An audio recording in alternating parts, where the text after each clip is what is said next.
सानुशरासनं रजताद्रिशृङ्गनेतनं शिञ्जिनीकृतपन्नगेश्वरमच्युतानलसायकं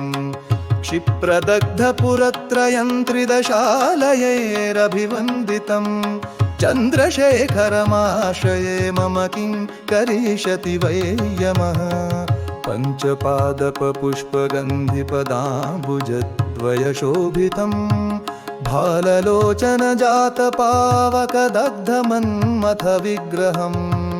भस्मदिग्धकलेवरं भवनाशिनं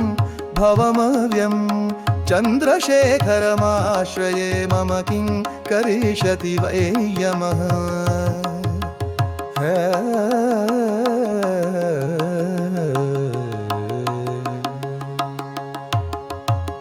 मत्तवारणमुख्यचर्मकृतोत्तरीयमनोहरं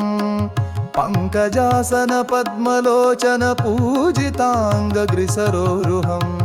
देवसिद्धतरङ्गिनीकरसिक्तशीतजटाधरं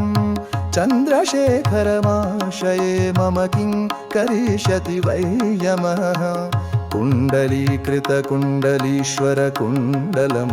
वृषवाहनं नारदादिमुनीश्वरस्तुतवैभवं भुवनेश्वरम् अन्धकान्तकमाश्रितामरपादपं शमनान्तकं चन्द्रशेखरमाश्रये मम किं करिष्यति वै यमः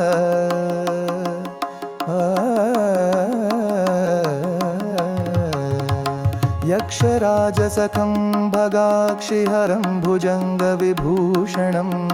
शैलराजसुतापरिष्कृतचारुवामकलेवरं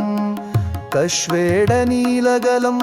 परश्वधारिणं मृगधारिणं चन्द्रशेखरमाश्रये मम किं करिष्यति वै यमः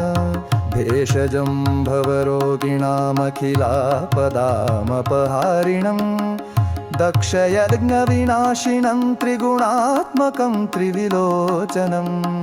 भुक्तिमुक्तिफलप्रदं निखिलाघसङ्घनिबर्हणं चन्द्रशेखरमाश्रये मम किं करिष्यति वै यमः भक्तवत्सलमर्चतां निधिमक्षयं हरिदम्बरं सर्वभूतपतिं परात्परं प्रमेयमनुपमं भूमिवारिणभोहुताशन सोमपालितस्वाकृतिं चन्द्रशेखरमाश्रये मम किं करिष्यति वै यमः विश्वसृष्टिविधायिनं पुनरेयपालनतत्परं संहरन्तमथ प्रपञ्चमशेषलोकनिवासिनं क्रीडयन्तमहर्निशं गणनाथयूथसमारतं चन्द्रशेखरमाश्रये मम किं करिष्यति वै यमः